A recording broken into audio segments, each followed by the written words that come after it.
তো এই হইল কাহিনী হ্যাঁ আজাইরা না পিজা বানায়া বানায়া বান্ধবীদের স্কুলে নিয়ে খায় বাবের বাড়ি বুনা হে গাড়ি নিয়ে আবার পিঠা বানায়া বিরিয়ানি রাঁধছি তোমরা যাইও একটু খাইলো বেশি করে চাল দিই বিকাল হইলো টকুত করে বক্সের মধ্যে টাইট নিচে নিয়ে আসতাম তুড়ি পিঠা বানাইছি দুইটা বসে রাখছি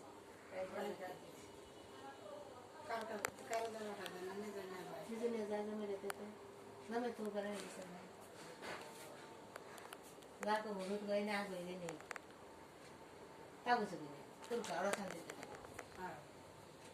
মায়ের তো কষ্ট করে এবং তো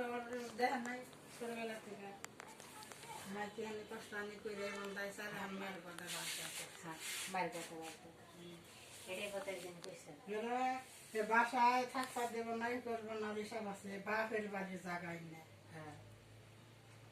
তোর বাপের বাড়ির জায়গায় বাড়ির কথা তুই কষ্ট করে